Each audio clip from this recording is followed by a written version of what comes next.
श्री गुरु नानक पद पंकज बंदन पद पंकज बंदना सिमरो अंगद दोख निकंदना दोख निकंदना अमरदास गुर हृदय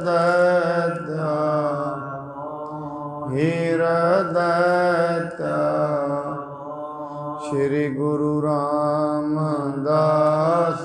गुण गावो श्री गुरु रामदास गुण गावो गुरु अर्जन विघ्नन के नाशक विघ्नन के नाशक गुरु हरगोबिंद शुभ मत पर शुभ मत पर का गुरु हर राय नमो कर जो नमो कर जो गुरु हर कृष्ण मनाए बहो मनाए बहो तेग बहादुर परम कृपाला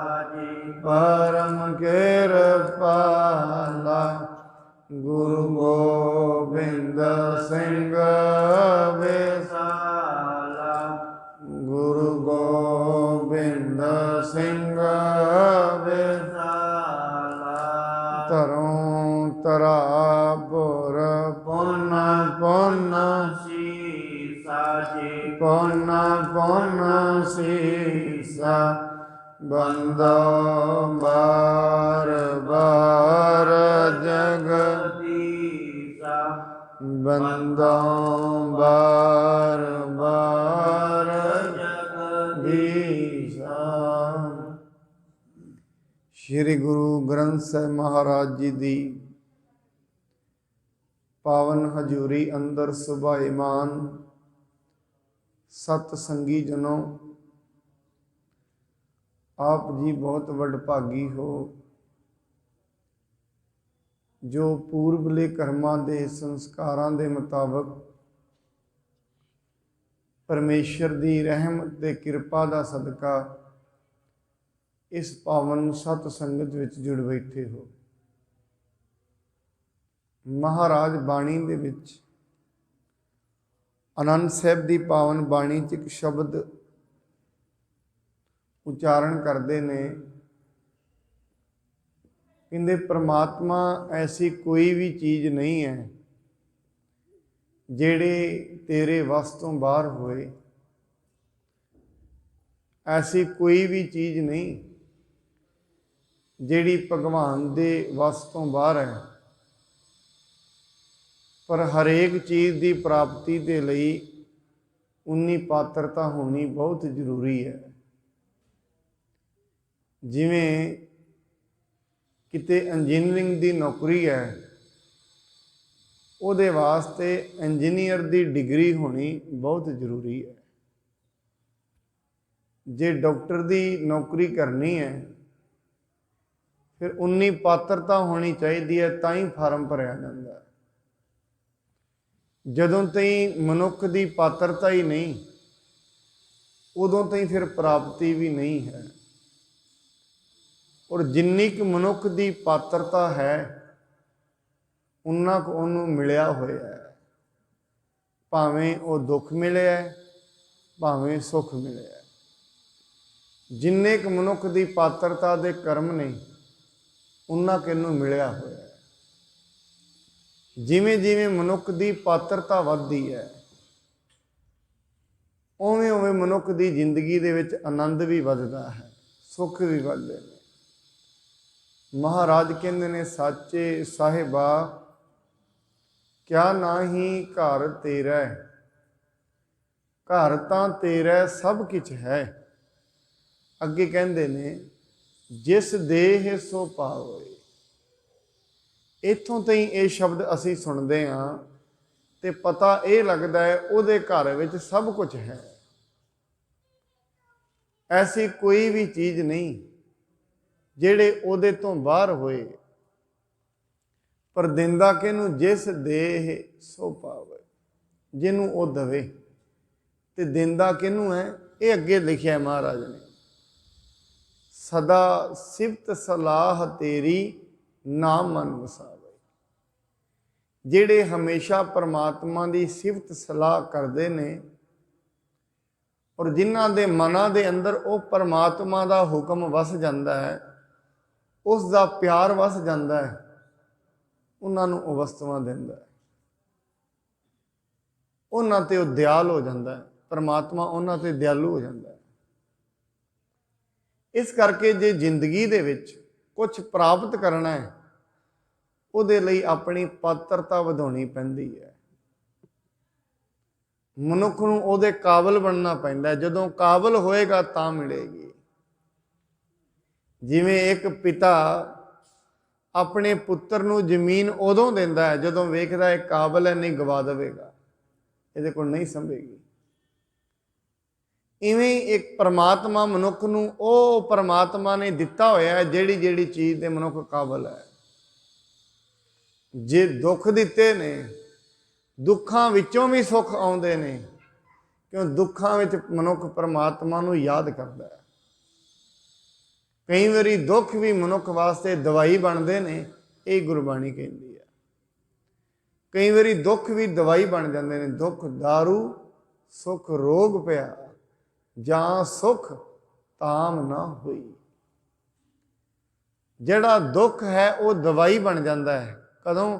ਜਦੋਂ ਦੁੱਖ ਆ ਗਿਆ, ਮਨੁੱਖ ਸੋਚਦਾ ਮੈਂ ਪਰਮਾਤਮਾ ਨੂੰ ਧਿਆਵਾਂ, ਫਿਰ ਪਰਮਾਤਮਾ ਦੀ ਬੰਦਗੀ ਕਰਾਂ, ਉਹਦੇ ਅੱਗੇ ਅਰਦਾਸ ਕਰਾਂ, ਉਹ ਦੁੱਖ ਫਿਰ ਸੁੱਖ ਵਿੱਚ ਬਦਲ ਜਾਂਦਾ ਹੈ। ਪਰ ਜਿਵੇਂ ਹੀ ਸੁੱਖ ਆਉਂਦਾ ਹੈ ਉਹ ਫਿਰ ਰੋਗ ਬਣ ਜਾਂਦਾ ਹੈ। ਕਿਉਂ? ਜਿਵੇਂ ਹੀ ਸੁੱਖ ਆਏਗਾ ਫਿਰ ਪਰਮਾਤਮਾ ਭੁੱਲ ਜਾਂਦਾ ਹੈ। ਰਸਾਂ ਕਸਾਂ ਦੇ ਵਿੱਚ ਮਨੁੱਖ ਲੱਗ ਜਾਂਦਾ ਹੈ, ਪਰਮਾਤਮਾ ਦੂਰ ਹੋ ਜਾਂਦਾ ਹੈ। ਸੋ ਇਸ ਕਰਕੇ ਇਹ ਜਿਹੜੀ ਸਤ ਸੰਗਤ ਹੈ, ਆਪ ਜੀ ਇਹਦੇ ਵਿੱਚ ਬੈਠੇ ਹੋ, ਪਰਮਾਤਮਾ ਦੀ ਕਿਰਪਾ ਹੈ ਤੇ ਮਨੁੱਖ ਬਹਿੰਦਾ ਹੈ। ਹੁਣ ਇੱਥੇ ਬੈਠੇ ਹਾਂ, ਫਿਰ ਪਰਮਾਤਮਾ ਦੀ ਸਿਫਤ ਤੇ ਸਲਾਹ ਸੁਣੀ ਜਾਂਦੀ ਹੈ, ਉਹਦੇ ਬਾਰੇ ਜਾਣਿਆ ਜਾਂਦਾ ਹੈ। ਉਹ ਕੌਣ ਹੈ, ਕਿਵੇਂ ਕਿਵੇਂ, ਕਿੱਥੇ ਕਿੱਥੇ ਵਸਦਾ ਹੈ, ਕਿਵੇਂ ਕਿਵੇਂ ਪਰਮਾਤਮਾ ਮਨੁੱਖ ਦਾ ਭਲਾ ਕਰਦਾ ਹੈ, ਮਨੁੱਖ ਗਲਤ ਕੀ ਕਰ ਰਿਹਾ ਹੈ, ਉਹਨੂੰ ਕਰਨਾ ਕੀ ਚਾਹੀਦਾ ਹੈ, ਕੀ ਨਹੀਂ ਕਰਨਾ ਚਾਹੀਦਾ, ਇਹ ਸੰਗਤ ਵਿੱਚੋਂ ਪਤਾ ਲੱਗਾ। ਆਓ ਹੁਣ ਗੁਰੂ ਰਾਮਦਾਸ ਮਹਾਰਾਜ ਜੀ ਦੇ ਪਾਵਨ ਜੀਵਨ ਦੀ ਕਥਾ ਚੱਲ ਰਹੀ ਹੈ, ਜਿਸ ਦੇ ਵਿੱਚ ਆਪ ਜੀ ਨੇ ਇਹ ਸ਼ਰਵਣ ਕੀਤਾ ਹੈ। ਬਾਬਾ ਪ੍ਰਿਥੀ ਚੰਦ ਜੀ, ਗੁਰੂ ਅਰਜਨ ਸਾਹਿਬ ਜੀ ਨੇ ਬੜੀ ਬੇਹਵਲਤਾਈ ਦੇ ਵਿੱਚ, ਵਿਯੋਗ ਦੇ ਵਿੱਚ, ਵਿਛੋੜੇ ਦੇ ਦੁੱਖ ਦੇ ਵਿੱਚ ਚਿੱਠੀ ਭੇਜੀ ਹੈ। ਉਹ ਚਿੱਠੀ ਨੂੰ ਬਾਬਾ ਪ੍ਰਿਥੀ ਚੰਦ ਜੀ ਨੇ ਲੋਭ ਵਸ ਹੋ ਕੇ, ਹੰਕਾਰ ਦੇ ਵਸ ਹੋ ਕੇ ਆਪਣੇ ਕੋਲ ਛੁਪਾ ਲਿਆ ਹੈ। ਆਓ ਜਿਵੇਂ ਹੁਣ ਅੱਗੇ ਫਿਰ ਚਿੱਠੀ ਭੇਜਦੇ ਨੇ, ਕਿਵੇਂ ਅੱਗੇ ਵਾਰਤਾ ਚੱਲਦੀ ਹੈ, ਪ੍ਰੇਮ ਸਤਿਕਾਰ ਨਾਲ ਸ਼ਰਵਣ ਕਰੀਏ। ਆਰੰਭ ਕਰਨ ਤੋਂ ਪਹਿਲਾਂ ਗੁਰੂ ਜੀ ਵੱਲੋਂ ਬਖਸ਼ੇ ਪਾਵਨ ਗੁਰਮੰਤਰ ਨਾਲ ਸਾਂਝ ਪਾਈਏ। ਸਤਨਾਮ ਸ਼੍ਰੀ ਵਾਹਿਗੁਰੂ ਸਾਹਿਬ ਜੀ। ਸਤਨਾਮ ਸ਼੍ਰੀ ਵਾਹਿਗੁਰੂ ਸਾਹਿਬ ਜੀ। ਮਗ ਉਲੰਘਿਓ ਪਰਵੇਸ਼ਿਓ ਲਾਹੌਰ, ਸ੍ਰੀ ਅਰਜਨ ਸੋ ਮਿਲ ਕਰ ਜੋਰ। ਉਹ ਸਿੱਖ ਚੱਲਦਾ ਚੱਲਦਾ ਬਾਬਾ ਪ੍ਰਿਥੀ ਚੰਦ ਜੀ ਨੂੰ ਚਿੱਠੀ ਦੇ ਕੇ ਲਾਹੌਰ ਪਹੁੰਚ ਗਿਆ ਤੇ ਹੱਥ ਜੋੜ ਕੇ ਗੁਰੂ ਅਰਜਨ ਸਾਹਿਬ ਜੀ ਨੂੰ ਕਹਿੰਦਾ ਹੈ, ਬੰਧਨ ਕਰ ਕਹਿ ਸੋ ਪ੍ਰਸੰਗ, ਮਿਲਿਓ ਪੌਰ ਪਰ ਪ੍ਰਿਥੀਏ ਸੰਗ। ਉਹ ਕਹਿੰਦੇ ਹਨ, ਕਹਿੰਦੇ ਮਹਾਰਾਜ ਮੈਂ ਇੱਥੋਂ ਗਿਆ ਸੀ, ਜਾਂਦਿਆਂ ਜਾਂਦਿਆਂ ਬੰਧਨਾ ਕੀਤੀ, ਜਿਵੇਂ ਅੱਗੇ ਪਹੁੰਚਿਆ ਹਾਂ ਪੌੜੀ ਤੇ ਬਾਬਾ ਪ੍ਰਿਥੀ ਚੰਦ ਜੀ ਬੈਠੇ ਸੀ। ਉਹਨਾਂ ਨੂੰ ਮੈਂ ਹੱਥ ਜੋੜ ਕੇ ਨਮਸਕਾਰ ਕੀਤੀ। ਉਹਨਾਂ ਨੇ ਹੀ ਮੇਰੇ ਤੋਂ ਚਿੱਠੀ ਨੂੰ ਲੈ ਲਿਆ ਹੈ। ਲਈ ਪੱਤਰ ਕਾ ਗੁਰ ਡਿਗ ਗਇਓ, ਭੋਰ ਭਈ ਮੁਝ ਸੋ ਕਹਿ ਦਇਓ। ਮਹਾਰਾਜ ਮੈਂ ਤੇ ਉੱਥੇ ਗਿਆ ਸੀ, ਉਹ ਕਹਿੰਦੇ ਨੇ ਇਹ ਪੱਤਰਕਾ ਮੈਨੂੰ ਦੇ ਦਿਓ। ਫਿਰ ਮੈਂ ਉਹਨਾਂ ਨੂੰ ਦੇ ਦਿੱਤੀ। ਜਦੋਂ ਸਵੇਰ ਹੋਈ ਦੁਬਾਰਾ ਫਿਰ ਮੈਂ ਉਹਨਾਂ ਦੇ ਕੋਲ ਜਾਣਾ ਕੀਤਾ ਹੈ। ਕੁਸਲ ਆਨੰਦ ਦੇਹੁ ਸੁਧ ਜਾਏ, ਪੜ ਲੀਨਸ ਜੋ ਤੈ ਇਤ ਲਿਆਏ। ਉਹਨਾਂ ਨੂੰ ਝੂਠ ਹੀ ਕਹਿ ਦਿੱਤਾ, ਇਹ ਜੋ ਤੂੰ ਚਿੱਠੀ ਲੈ ਕੇ ਆਇਆ ਸੀ ਉਹ ਗੁਰੂ ਜੀ ਨੇ ਪੜ੍ਹ ਲਈ ਹੈ। ਹੁਣ ਜਾ ਕੇ ਬਸ ਇੰਨਾ ਕਹਿ ਦੇਣਾ ਗੁਰੂ ਜੀ ਨੂੰ ਵੀ ਉਹ ਸਭ ਕੁਝ ਇੱਥੇ ਠੀਕ ਹੈ, ਤੁਸੀਂ ਉੱਥੇ ਹੀ ਰਹਿਣਾ ਹੈ। ਸੁਣ ਸ੍ਰੀ ਅਰਜਨ ਚਿੰਤ ਉਪਾਈ, ਮੋਹਿ ਵਿਸਾਰਿਓ ਪਿਤ ਸੁਖ ਦਾਈ। ਇਹ ਸੁਣ ਕੇ ਗੁਰੂ ਅਰਜਨ ਸਾਹਿਬ ਜੀ ਬੜੇ ਚਿੰਤਿਤ ਹੋਏ। ਕਹਿੰਦੇ ਨੇ ਪਿਤਾ ਜੀ ਨੇ ਤੇ ਮੈਨੂੰ ਵਿਸਾਰ ਹੀ ਦਿੱਤਾ, ਪਤਾ ਨਹੀਂ ਮੇਰੇ ਤੋਂ ਕੀ ਗਲਤੀ ਹੋ ਗਈ ਹੈ, ਉਹ ਤੇ ਮੈਨੂੰ ਹੁਣ ਯਾਦ ਹੀ ਨਹੀਂ ਕਰਦੇ ਹਨ। ਦੂਰ ਰਹੇ ਨਿਤ ਹੋਏ ਨਾ ਪਿਆਰੂ, ਢਿਗ ਵਰਤੀ ਸੰਗ ਪ੍ਰੇਮ ਉਧਾਰੂ। ਕਹਿੰਦੇ ਮੈਨੂੰ ਉਹ ਯਾਦ ਹੀ ਨਹੀਂ ਕਰਦੇ, ਪਤਾ ਨਹੀਂ ਮੈਂ ਦੂਰ ਆ ਗਿਆ ਹਾਂ, ਇਹ ਕਾਰਨ ਹੈ। ਸਾਧ ਸੰਗਤ, ਅਗਰ ਮਨੁੱਖ ਸਤ ਸੰਗਤ ਵਿੱਚ ਨਹੀਂ ਆਉਂਦਾ ਨਾ, ਇਹਦਾ ਕਾਰਨ ਇਹ ਹੈ ਪ੍ਰਮਾਤਮਾ ਨੇ ਉਹਨੂੰ ਵਿਸਾਰਿਆ ਹੋਇਆ ਜੇ ਸਤ ਸੰਗਤ ਨਹੀਂ ਮਿਲਦੀ। ਕਿਉਂਕਿ ਸਤ ਸੰਗਤ ਵਿੱਚ ਬਹਿ ਕੇ ਹੀ ਪ੍ਰਮਾਤਮਾ ਦਾ ਪਤਾ ਲੱਗਦਾ ਹੈ। ਜਿਨ੍ਹਾਂ ਨਾਲ ਪ੍ਰਮਾਤਮਾ ਦਾ ਪ੍ਰੇਮ ਹੁੰਦਾ ਹੈ ਨਾ, ਬਾਣੀ ਤੇ ਇਹ ਕਹਿੰਦੀ ਹੈ ਸਤ ਸੰਗਤ ਮਿਲਦੀ ਉਹਨਾਂ ਨੂੰ। ਜਦੋਂ ਪ੍ਰਮਾਤਮਾ ਦਾ ਤਰਸ, ਪ੍ਰਮਾਤਮਾ ਦੀ ਮਿਹਰ ਹੁੰਦੀ ਹੈ, ਫਿਰ ਮਨੁੱਖ ਨੂੰ ਸਤ ਸੰਗੀ ਪੁਰਸ਼ ਮਿਲਣੇ ਸ਼ੁਰੂ ਹੁੰਦੇ ਨੇ, ਜਿਹੜੇ ਇਸ ਦੇ ਨਾਲ ਸਤ ਸੰਗਤ ਦੀਆਂ ਗੱਲਾਂ ਕਰਦੇ ਨੇ। ਫਿਰ ਜਦੋਂ ਰੋਜ਼-ਰੋਜ਼ ਸਤ ਸੰਗਤ ਦੀਆਂ ਗੱਲਾਂ ਹੋਣਗੀਆਂ, ਪ੍ਰਮਾਤਮਾ ਵਾਹਿਗੁਰੂ ਦੀ ਗੱਲ ਤੁਰੇਗੀ, ਫਿਰ ਮਨੁੱਖ ਦੇ ਜਿਹੜੇ ਸੂਖਸ਼ਮ ਰੂਪ ਵਿੱਚ ਵੀ ਵਿਕਾਰ ਨੇ ਨਾ, ਉਹ ਵੀ ਖਤਮ ਹੋ ਜਾਂਦੇ। ਬਾਣੀ ਤੇ ਕਹਿੰਦੇ ਮਿੱਟ ਹੈ ਕਮਾਣੇ ਪਾਪ ਚਿਰਾਣੇ, ਸਾਧ ਸੰਗਤ ਮਿਲ ਮੂਆ ਜੀਜੈ। ਇੱਡੀ ਵੱਡੀ ਜਿਹੜਾ ਮਨ ਮਰਿਆ ਹੁੰਦਾ ਹੈ ਪ੍ਰਮਾਤਮਾ ਦੇ ਵੱਲੋਂ, ਸਤ ਸੰਗਤ ਵਿੱਚ ਆ ਕੇ ਉਹ ਵੀ ਜਿਉਂਦਾ ਹੋ ਜਾਂਦਾ ਹੈ। ਪਠੀ ਪੱਤਰ ਕਾ ਉੱਤਰ ਨ ਲਿਖਿਓ, ਮੁਝ ਸੋ ਪ੍ਰੇਮ ਨ ਜਾਂ ਤੇ ਪਿਖਿਓ। ਕਹਿੰਦੇ ਮਹਾਰਾਜ ਨੇ ਚਿੱਠੀ ਵੀ ਪੜ੍ਹ ਲਈ ਤੇ ਮੈਨੂੰ ਦੁਬਾਰਾ ਚਿੱਠੀ ਲਿਖੀ ਵੀ ਨਹੀਂ। ਇਸ ਤੋਂ ਇਹ ਪਤਾ ਲੱਗਦਾ ਵੀ ਸ਼ਾਇਦ ਉਹ ਪ੍ਰੇਮ ਨਹੀਂ ਕਰਦੇ ਮੈਨੂੰ। ਜੇ ਪ੍ਰੇਮ ਕਰਦੇ ਮੇਰੀ ਚਿੱਠੀ ਲਈ ਸੀ ਤੇ ਘੱਟੋ ਘੱਟ ਜਵਾਬ ਵਿੱਚ ਕੁਝ ਤੇ ਗੁਰੂ ਸਾਹਿਬ ਜੀ ਨੇ ਜ਼ਰੂਰ ਲਿਖਣਾ ਸੀ। ਅੰਤਰਯਾਮੀ ਗੁਰੂ ਉਧਾਰੇ, ਜਾਣਿਓ ਕਿਮ ਨਹਿ ਪ੍ਰੇਮ ਹਮਾਰੇ। ਨਾਲ ਕਹਿੰਦੇ ਨੇ ਗੁਰੂ ਜੀ ਤੇ ਅੰਤਰਜਾਮੀ ਨੇ, ਉਹਨਾਂ ਸਾਡੇ ਪ੍ਰੇਮ ਨੂੰ ਜਾਣਿਆ ਕਿਉਂ ਨਹੀਂ। ਹੁਣ ਗੁਰੂ ਸਾਹਿਬ ਜੀ ਨੂੰ ਤੇ ਪਤਾ ਹੈ ਨਾ, ਜਿਹੜਾ ਪ੍ਰੇਮ ਕਰਨ ਵਾਲਾ ਹੁੰਦਾ ਹੈ ਉਹਨੂੰ ਪਤਾ ਹੁੰਦਾ ਹੈ ਮੇਰੇ ਨਾਲ ਅੱਗੋਂ ਕਿਵੇਂ ਮਿਲੇਗਾ, ਪ੍ਰੇਮ ਅੱਗੋਂ ਕਿਵੇਂ ਮਿਲੇਗਾ। ਇੱਕ ਤਰਫਾ ਪ੍ਰੇਮ ਨਹੀਂ ਹੁੰਦਾ।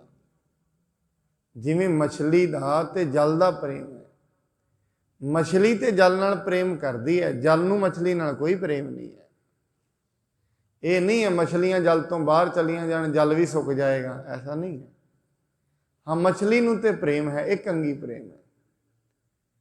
ਪਰ ਪ੍ਰਮਾਤਮਾ ਦੇ ਦਰ ਦਾ ਪ੍ਰੇਮ, ਭਾਈ ਗੁਰਦਾਸ ਜੀ ਕਹਿੰਦੇ ਨੇ, ਇੱਕ ਅੰਗੀ ਨਹੀਂ ਹੈ, ਦੋ ਅੰਗੀ ਹੈ।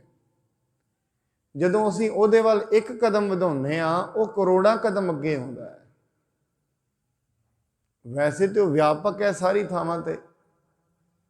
ਅੱਗੇ ਆਉਣ ਦਾ ਭਾਵ ਇਹ ਹੈ, ਜਿਵੇਂ ਮਨੁੱਖ ਪਰਮਾਤਮਾ ਦੀ ਬੰਦਗੀ ਵਿੱਚ ਜੁੜਦਾ ਹੈ, ਉਹ ਵਿਕਾਰ ਉਹਦੇ ਢਿੱਲੇ ਪੈਂਦੇ ਨੇ, ਪਰਮਾਤਮਾ ਦੀ ਸੋਝੀ ਨਾਲੋਂ ਨਾਲ ਉਹਨੂੰ ਹੋਣੀ ਸ਼ੁਰੂ ਹੁੰਦੀ ਹੈ। ਇਸ ਕਰਕੇ ਜਿਵੇਂ ਪਰਮਾਤਮਾ ਦਾ ਨਾਮ ਲਿਆ ਜਾਂਦਾ ਹੈ, ਪਰਮਾਤਮਾ ਕੋਈ ਨਾ ਕੋਈ ਵਸੀਲਾ ਬਣਾ ਕੇ ਸਾਨੂੰ ਆਪਣੇ ਨਾਲ ਪਿਆਰ ਦੇ ਨਾਲ ਅੱਗੇ ਲੈਂਦਾ ਹੈ। ਜਿਵੇਂ ਮਨੁੱਖ ਬੰਦਗੀ ਕਰੇਗਾ, ਉਸ ਦਾ ਨਾਂ ਜਪੇਗਾ ਨਾ, ਉਹ ਕੋਈ ਨਾ ਕੋਈ ਵਸੀਲਾ ਬਣਾ ਕੇ ਸਾਨੂੰ ਅੱਗੇ ਲੈਣ ਆਉਂਦਾ ਹੈ। ਚਰਨ ਸ਼ਰਨ ਗੁਰ ਏਕ ਪੈਂਡਾ ਜਾਏ ਚੱਲ, ਸਤਿਗੁਰ ਕੋਟ ਪੈਂਡਾ ਆਗੇ ਹੋਏ ਲੇਤ ਹੈ। ਕਰੋੜਾਂ ਪੈਂਡਾ, ਕਰੋੜਾਂ ਕਦਮ ਪਰਮਾਤਮਾ ਅੱਗੇ ਲੈਣ ਆ ਜਾਂਦਾ ਹੈ। ਦਰਸ਼ਨ ਕੋ ਚਾਹਤ ਦਿਨ ਰੈਨ, ਜਲ ਜੁਤ ਰਹੇ ਤਰਸਤੇ ਨੈਣ। ਕਹਿੰਦੇ ਦਿਨ ਰਾਤ ਗੁਰੂ ਸਾਹਿਬ ਜੀ ਦੇ ਦਰਸ਼ਨਾਂ ਦੀ ਚਾਹ ਹੈ ਤੇ ਅੱਖਾਂ ਦੇ ਵਿੱਚੋਂ ਉਹਨਾਂ ਦੇ ਹੰਝੂ ਹੀ ਵਗਦੇ ਰਹਿੰਦੇ ਹਨ। ਦੀਨ ਜਾਨ ਮੁਝ ਕਬਹਿ ਬੁਲਾਵਹਿ, ਸਿਰ ਪਰ ਕਰ ਫੇਰੇ ਹਰ ਖਾਵਹਿ। ਕਹਿੰਦੇ ਮੈਨੂੰ ਗਰੀਬ ਜਾਣ ਕੇ ਸਤਿਗੁਰੂ ਜੀ ਪਤਾ ਨਹੀਂ ਕਦੋਂ ਬੁਲਾਉਣਗੇ, ਕਦੋਂ ਪਤਾ ਨਹੀਂ ਮੇਰੇ ਸਿਰ ਉੱਤੇ ਹੱਥ ਫੇਰਨਗੇ, ਕਿਉਂਕਿ ਉਹਨਾਂ ਦਾ ਜਦੋਂ ਹੱਥ ਮੇਰੇ ਸਿਰ ਤੇ ਆ ਜਾਏਗਾ ਭਲਾ ਹੋਏਗਾ। ਸਾਧ ਸੰਗਤ, ਗੁਰੂ ਦਾ ਹੱਥ ਹੁੰਦਾ ਹੀ ਐਸਾ ਹੈ। ਗੁਰੂ ਨਾਨਕ ਸਾਹਿਬ ਜੀ ਮਹਾਰਾਜ ਇੱਕ ਵਾਰੀ ਜੰਗਲ ਵਿੱਚ ਤੁਰੇ ਜਾ ਰਹੇ, ਨਾਲ ਭਾਈ ਮਰਦਾਨਾ ਸਨ। ਜਾਂਦਿਆਂ ਜਾਂਦੇ, ਕਿਉਂਕਿ ਜੰਗਲਾਂ ਦਾ ਟਾਈਮ ਸੀ, ਅੱਗੇ ਠੱਗ ਅਕਸਰ ਰਾਹਾਂ ਤੇ ਖਲੋਤੇ ਹੁੰਦੇ ਸੀ। ਉਹਨਾਂ ਠੱਗਾਂ ਨੇ ਭਾਈ ਮਰਦਾਨਾ ਜੀ ਤੇ ਗੁਰੂ ਨਾਨਕ ਸਾਹਿਬ ਨੂੰ ਫੜਿਆ। ਗੁਰੂ ਨਾਨਕ ਸਾਹਿਬ ਨੂੰ ਕਹਿੰਦੇ ਨੇ ਤੁਹਾਨੂੰ ਅਸੀਂ ਮਾਰਨਾ ਹੈ। ਮਹਾਰਾਜ ਕਹਿੰਦੇ ਮਾਰਨਾ ਤੇ ਤੁਸਾਂ ਨੇ ਹੈ ਹੀ ਹੈ, ਫਿਰ ਮੇਰਾ ਇੱਕ ਕੰਮ ਕਰ ਦਿਓ। ਕੀ ਕਹਿੰਦੇ? ਉਹ ਪਰਾਂ ਜਿਹੜੀ ਅੱਗ ਬਲ ਰਹੀ ਹੈ ਉੱਥੋਂ ਅੱਗ ਲੈ ਆਓ ਤੇ ਮੇਰਾ ਸੰਸਕਾਰ ਤੁਸੀਂ ਬਸ ਇੱਥੇ ਹੀ ਕਰ ਦੇਣਾ, ਅੱਗ ਇਕੱਠੀ ਕਰਕੇ। ਉਹ ਸੋਚਦੇ ਨੇ ਠੱਗ ਵੀ ਇਹ ਤੇ ਵਚਿੱਤਰ ਦੀ ਇੱਛਾ ਹੋ ਗਈ, ਐਸੀ ਇੱਛਾ ਤੇ ਕਿਸੇ ਨੇ ਕੀਤੀ ਨਹੀਂ ਅੱਜ ਤਾਈਂ। ਮਹਾਰਾਜ ਨੇ ਹੱਥ ਕੀਤਾ, ਦੋ ਉਹਨਾਂ ਵਿੱਚੋਂ ਕਹਿੰਦੇ ਚਲੋ ਆਖਰੀ ਇੱਛਾ ਹੈ। ਦੋਵੇਂ ਜਣੇ ਉਹ ਕਹਿੰਦੇ ਨੇ, ਪਹਿਲਾਂ ਤਾਂ ਇਹ ਵੀ ਸੋਚਦੇ ਨੇ ਵੀ ਕੱਪੜੇ ਜਿਹੋ ਜਿਹੇ ਇਹਦੇ ਲੱਗਦੇ ਨੇ ਨਾ, ਇਹੋ ਜਿਹਾ ਇਹਦੇ ਕੋਲ ਧਨ ਤੇ ਹੈ, ਪਰ ਇਹਨੇ ਛੁਪਾਇਆ ਹੋਇਆ ਹੈ। ਇਹਦਾ ਚਿਹਰਾ ਵੇਖਣ ਤੋਂ ਤਾਂ ਇਵੇਂ ਲੱਗਦਾ ਹੈ ਬੜਾ ਅਮੀਰ ਹੈ, ਖੁਸ਼ ਹੈ, ਕਿਉਂਕਿ ਚਿਹਰੇ ਤੋਂ ਹੀ ਮਨੁੱਖ ਦੀ ਪਛਾਣ ਹੁੰਦੀ ਹੈ। ਜੇ ਮਨੁੱਖ ਦਾ ਚਿਹਰਾ ਚੜ੍ਹਦੀ ਕਲਾ 'ਚ ਹੈ, ਪਤਾ ਲੱਗਦਾ ਇਹ ਮਨੁੱਖ ਕੁਝ ਹੈ ਇਹਦੇ ਕੋਲ। ਕਿਉਂਕਿ ਜਦੋਂ ਜੇਬ 'ਚ ਮਾਇਆ ਹੁੰਦੀ ਹੈ, ਮਨੁੱਖ ਨੂੰ ਦੁੱਖ ਕੋਈ ਨਹੀਂ ਹੁੰਦਾ। ਮਨੁੱਖ ਦੇ ਸਰੀਰ ਦੀ ਰਵਾਨਗੀ ਵੱਖਰੀ ਹੁੰਦੀ ਹੈ। ਜਿਵੇਂ ਕੋਈ ਨਾ ਕੋਈ ਚੀਜ਼ ਮਨੁੱਖ ਨੂੰ ਦੱਬੀ ਰੱਖੇ ਨਾ, ਮਨ ਵਿੱਚ ਚਿੰਤਾ, ਕੋਈ ਝੋਰਾ, ਕੋਈ ਰੋਗ, ਮਨੁੱਖ ਦਾ ਮੁੱਖ ਢਿੱਲਾ ਪੈਣਾ ਸ਼ੁਰੂ ਹੋ ਜਾਂਦਾ ਹੈ। ਇਹਦੇ ਚਿਹਰੇ ਤੋਂ ਇਵੇਂ ਲੱਗਦਾ ਪੈਸਾ ਬੜਾ ਹੈ, ਪਰ ਇਹਨੇ ਲੁਕੋਇਆ ਹੋਇਆ ਹੈ। ਕਹਿੰਦੇ ਚਲੋ ਠੀਕ ਹੈ, ਜੇ ਲੁਕੋਇਆ ਹੋਇਆ, ਕਹਿੰਦੇ ਆਖਰੀ ਇੱਛਾ ਤੇ ਇਹੀ ਹੈ, ਸੰਸਕਾਰ ਕਰ ਦਿਓ।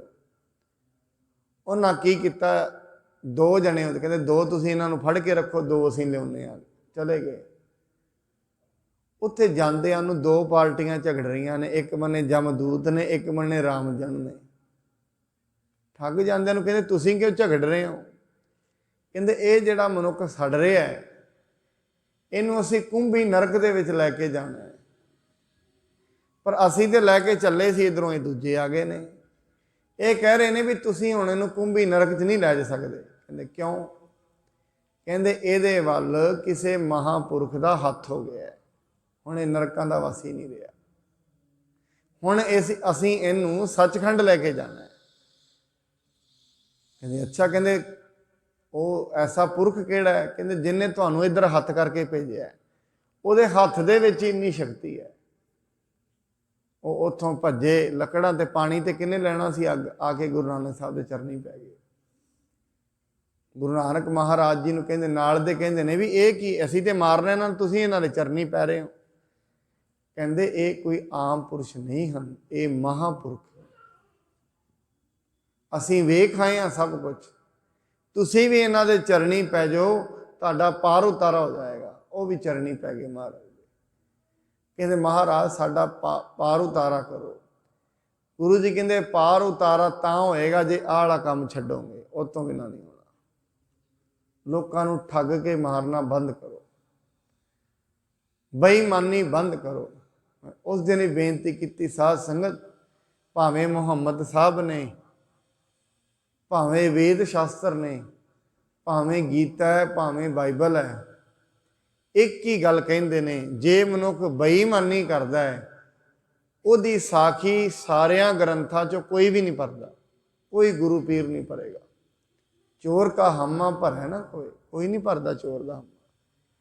ये मत जानना कोई मनुख बेईमानी करता रहे, चोरियां करता रहे, भावें परिवार दे वास्ते ही करता है, भावें बच्चों वास्ते ही करता है, बच्चों नूं नहीं किसे पुछना, बच्चों तो ना कोई हिसाब लिया जाता है, ना कुछ पुछया जाना है, पुछया उतों जाना है जिन्हें कीतियां ने। महाराज कहते छड़ दो लभ कुत्ता कूड़ चूड़ा ठग खादा मुर्दा, पर निंदा पर मल मुख सुधी अगन क्रोध चंडाल। इन्हों छड़ दो भाई, जे ये छड्डोगे फिर तुहाडा पार उतारा हो सकता है। ये उपदेश गुरु जी ने उन्होंने दिता। असीं जिहड़ा इहदे विचों महात्म लै रहे हैं, महात्म ये है जे गुरु का निगाह भी जिहदे वल हो जाए, मनुख का पार उतारा हो जाता है। से बड़ भागे रहे जो पास, मुख पिख बच सुन पूर्व है आस। महाराज गुरु अर्जन साहब कहते ने वो बड़े वडभागी ने जेड़े गुरु साहब जी के कोल ही रहिंदे ने, सारा दिन तो उन्हां दे वचन सुनते ने, नाले उन्हां दी सारियां आसां भी पूरियां हुंदियां हन। हौ निरभाग वियोगी होवा, चिर बीत्यो न दर्शन जोवा। कहते मैं ही निरभाग हाँ, मेरे भाग चंगे नहीं। देखो साध संगत, वो गुरु अर्जन साहब जी अजे भावें गुरु नहीं बने, उन्होंने पता है जे मैनू सत संगत नहीं ना मिल रही, ये चंगे भागां दी निशानी नहीं है। जिवें कहंदे हुंदे ने ना, किसी भी मनुख की जिंदगी का पता लाना है ना, अगली जिंदगी किवें होएगी, ਉਹਦੀ जिंदगी की बोल बाणी ਉਹਦੇ लक्षणों तो पता लगता है ये जिंदगी किवें चल रही है। जे कोई मनुख बंदगी करता है, संगत विच भी आउंदा है, इत्थों हिसाब लग जाना चाहिए इसकी जिंदगी ठीक है। वो वक्री गल है, माया कदी आ जाती है कदी चली जाती है, खलोंदी तो किते है नहीं। अज किसे कोल है, कल किसे कोल है, वो तो कर्मां दी है, भागां दी है। सदा तो ये किसे कोल भी नहीं रही, ये तो घट वध हुंदी रहिंदी है। और कोई ऐसा मनुख भी नहीं है जिहड़ा इहदे नाल तृप्ति हो गया होए। कारण की है? कारण ये है मनुख ने अपनी जिंदगी विच डिसाइड ही नहीं किया होया मैनू कितनी चाहिए है, ये तो पता ही नहीं।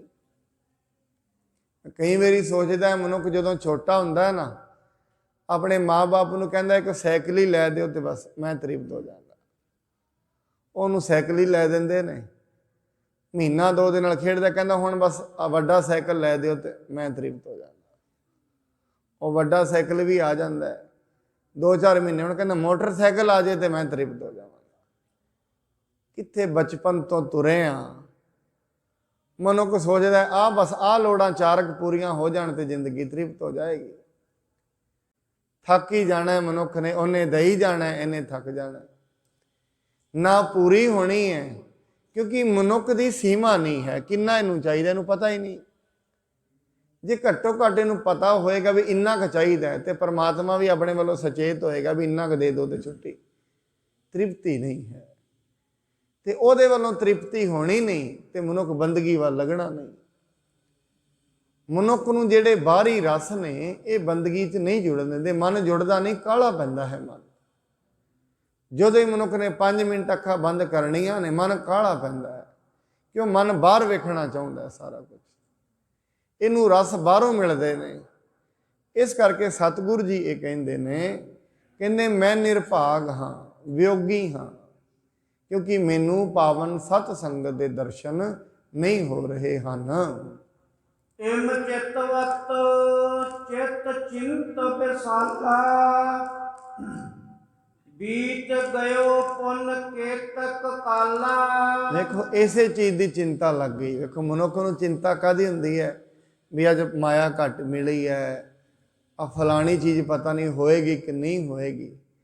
गुरु अर्जन साहब जी ने चिंता ये लगी है भी मैनू सतसंगत क्यों नहीं मिल रही, क्योंकि उन्होंने पता है महाराज कहते ने मेरे माधो जी सतसंगत मिले सो तरिया। उन्होंने पता है सच नहीं है जो कुछ चल रहा है, ये मेरे जी दे काम नहीं। ਜੀ ਦੇ ਕੰਮ ਤੇ ਉਹੀ ਹੋਣਾ ਹੈ ਜੋ ਮਨੁੱਖ ਨੇ ਬੰਦਗੀ ਜਪ ਤਪ ਕਰਨਾ। ਇਸ ਕਰਕੇ ਉਹਨਾਂ ਨੂੰ ਚਿੰਤਾ ਹੁੰਦੀ ਹੈ ਤੇ ਐਵੇਂ ਕਰਦਿਆਂ ਕਰਦਿਆਂ ਕਈ ਲੰਮਾ ਸਮਾਂ ਬੀਤ ਗਿਆ ਹੈ। ਦੁਤੀਏ ਸ਼ਬਦ ਕੋ ਪਦ ਰਚ ਲੀਨ, ਲਿਖ ਕਾਗਦ ਪਰ ਪੜਬੋ ਕੀਨ।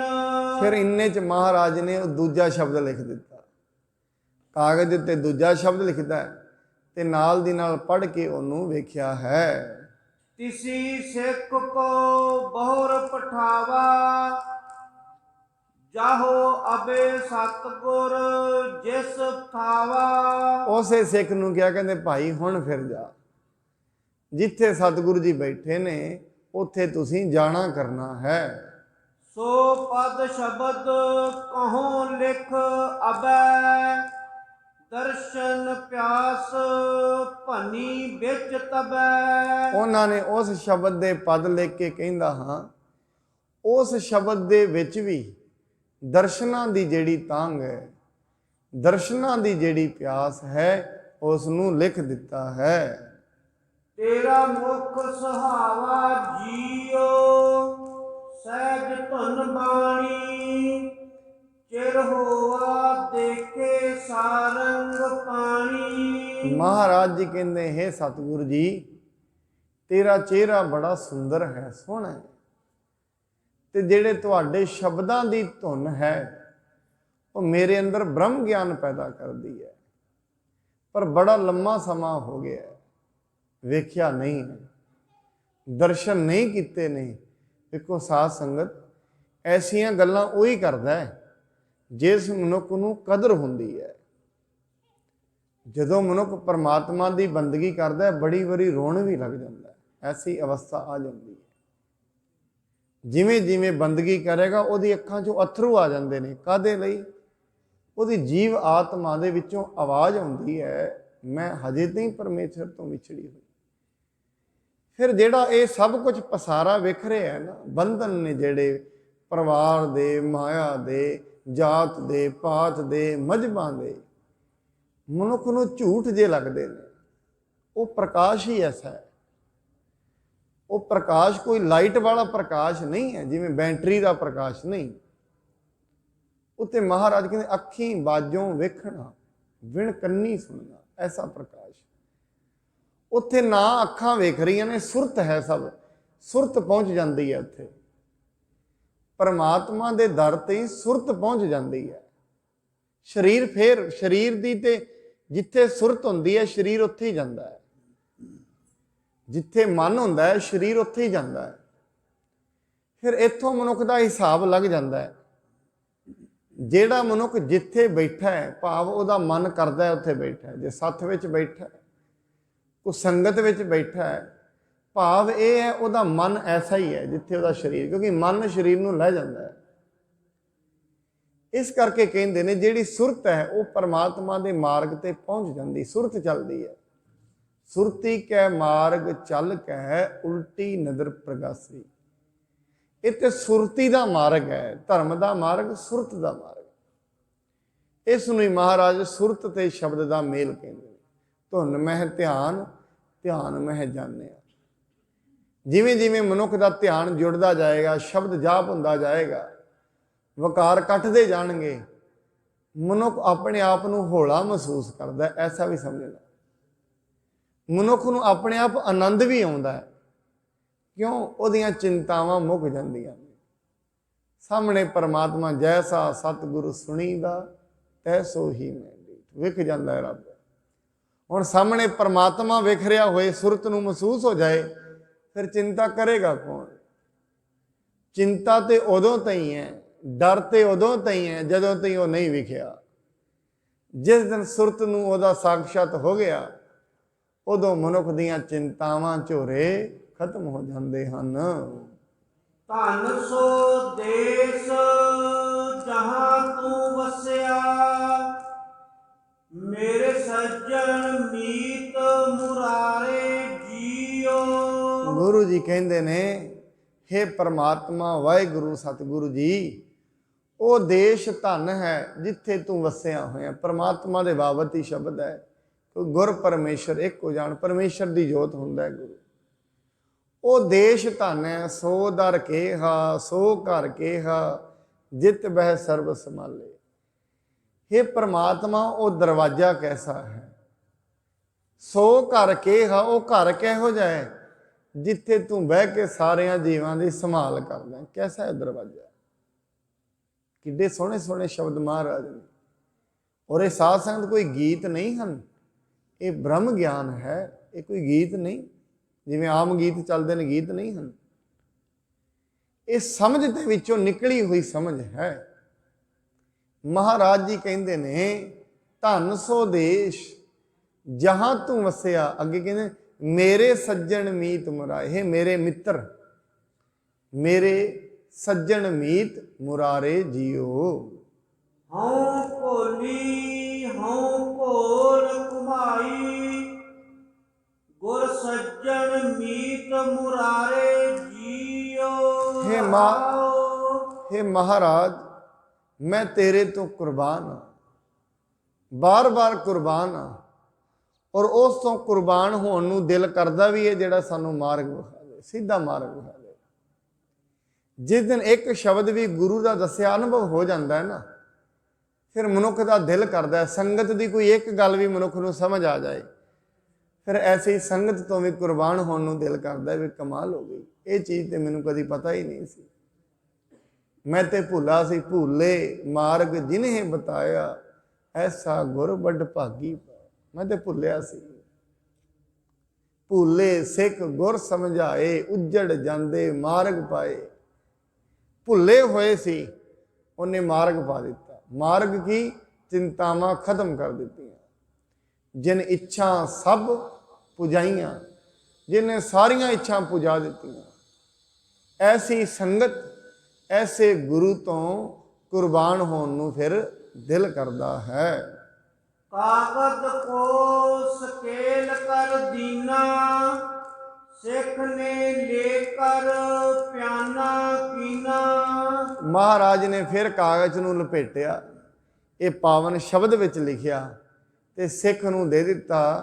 वो सिख ने लैके फिर जाना शुरू किया है। सुधा सरोवर को चल आयव, तरन दूरे गुर दर दर सायव। गो सिख जेड़ा है वो महाराज की पत्रिका लैके पहुँच गया। सूरज डुब रहा सी, उन्होंने वेख्या गुरु साहब जी का दरवाजा खुला होया है। तिस छन तिस छिन होत सदन के माहे, वहर न होते मिले किस पाहे। उस समय गुरु साहब जी दी अंदर सन, घर दे बाहर नहीं सन। हुण वो सोचदा है गुरु साहब जी मैनू किवें मिलणगे। थिर थिरियो पौर पुर कटका जबै, पृथिया निक्स्यो करते तबै। वो थोड़ी देर बाहर ही बैठ गए। इन्नी देर च बाबा प्रीति चंद फिर आ गए बाहर। हुण वो तो उत्थे ही रहिंदे हुंदे सन। ਜਿਹੜੇ ਮਨੁੱਖ ਨੂੰ ਸ਼ੰਕਾ ਹੁੰਦੀ ਹੈ ਕਿਸੇ ਚੀਜ਼ ਨੂੰ, ਨੇੜੇ ਨੇੜੇ ਹੀ ਰਹਿੰਦਾ। ਫਿਰ ਉਹ ਭਾਈ ਸਾਹਿਬ ਬਾਹਰ ਹੀ ਬੈਠੇ ਨੇ ਚਿੱਠੀ ਲੈ ਕੇ। ਇੰਨੇ ਵਿੱਚ ਕੀ ਦੇਖਦੇ ਨੇ, ਬਾਬਾ ਪ੍ਰੀਤ ਚੰਦ ਜੀ ਫਿਰ ਬਾਹਰ ਆ ਗਏ ਹਨ। ਬੈਠਿਓ ਸਿੱਖ ਪਛਾਨਿਓ ਸੋਈ, ਲਖਿਓ ਅਨੁਜ ਕਛ ਭੇਜਿਓ ਹੋਈ। ਉਹਨਾਂ ਵੇਖ ਲਿਆ, ਪਛਾਣ ਲਿਆ, ਇਹ ਤੇ ਉਹੀ ਆ ਜਿਹੜਾ ਉਦੋਂ ਚਿੱਠੀ ਲੈ ਕੇ। सोचते ने ये मेरे छोटे भरा ने भेजा कोई चीज़ लिख के। अपने मन दे विच ये वालियां विचारां कर रहे हैं। निकट हकार्यो पूछन कीन, सिख ने काड पत्र का दीन। अपने नेड़े बुलाया ते नेड़े बुला के पूछया भी की लैना है। वो कहंदे लैन की आना है, मैं ते गुरु साहब जी की अज फिर चिट्ठी लैके। साध संगत कई बारी ऐसे हुंदा है। हुण बाबा प्रीति चंद जी ये सोच रहे ने भी शायद मैं लुकोई जावांगा तो गुरु साहब नूं भी पता नहीं लगना। ऐसा नहीं है। पर ये कई बारी मनुख की मूड़ मता हुंदी है। बख्शिशां नूं नहीं ना रोकिया जा सकता। मनुख किसी के हथ की फड़ी हुई उस समय रोटी खोलेगा, पर उहदे कर्मां नूं थोड़ी ना खोलेगा। जो उन्होंने मिलना, किसी के हथ की रोटी तो खोई जा सकती है, ਕਰਮ ਥੋੜੀ ਨਾ ਖੋਏ ਜਾ ਸਕਦੇ ਨੇ। ਇੱਕ ਵਾਰੀ ਕਹਿੰਦੇ ਨੇ ਗੁਰੂ ਗੋਬਿੰਦ ਸਿੰਘ ਮਹਾਰਾਜ ਦਾ ਸ਼ਾਇਦ ਦਰਬਾਰ ਲੱਗਿਆ ਸੀ, ਇੱਕ ਸਿੱਖ ਬਾਹਰੋਂ ਆਇਆ। ਉਹ ਸਿੱਖ ਆਂਦੇ ਨੇ ਵੀ ਕੀ ਕਰਨ ਚੱਲਿਆ ਅੰਦਰ? ਕਹਿੰਦੇ ਮੈਂ ਜਾਣਾ। ਕਹਿੰਦੇ ਭੇਟਾ ਤੇ ਤੇਰੇ ਕੋਲ ਹੈ ਕੋਈ ਨਹੀਂ, ਤੂੰ ਕੀ ਕਰਨ ਜਾਏਗਾ? ਤੈਨੂੰ ਨਹੀਂ ਜਾਣ ਦੇਣਾ ਅਸੀਂ। ਕਹਿੰਦੇ ਵੀ ਇਹ ਤੇ ਕਮਾਲ ਦੀ ਗੱਲ ਹੋ ਗਈ, ਗੁਰੂ ਸਾਹਿਬ ਭੇਟਾ ਮੰਗਦੇ ਨੇ? ਕਹਿੰਦੇ ਨਹੀਂ ਜਾਣ ਦੇਣਾ, ਖਲੋ ਜਾ ਬਾਹਰ। ਉਹਨੇ ਕੀ ਕੀਤਾ, ਇੱਕ ਬੋਰੀ ਦੇ ਵਿੱਚ ਰੇਤਾ ਪਾ ਲਿਆ, ਪਾ ਕੇ ਤੇ ਆਪਣੀ ਕੰਡ ਦੇ ਪਿੱਛੇ ਲਾ ਲਿਆ। ਤੇ ਕਹਿੰਦੇ ਕਿਧਰ? ਕਹਿੰਦੇ ਪਰਾਂ ਹੋ ਜਾਓ, ਖੰਡ ਦੀ ਬੋਰੀ ਲਿਆਇਆ ਮੈਂ, ਪਰਾਂ ਹੋ ਜਾਓ। ਤੇ ਲਿਆ ਕੇ ਬੋਰੀ ਅੱਗੇ ਧਰ ਦਿੱਤੀ ਤੇ ਬੋਰੀ ਦੀਆਂ ਪਰਕਰਮਾਂ ਕਰਕੇ ਉਹਨੂੰ ਮੱਥਾ ਟੇਕਦਾ। ਨਾਲ ਦੇ ਸਿੱਖ ਮਹਾਰਾਜ ਪੁੱਛਦੇ ਨੇ ਵੀ ਤੂੰ ਬੋਰੀ ਨੂੰ ਮੱਥਾ ਕਿਉਂ ਟੇਕ ਰਿਹਾ?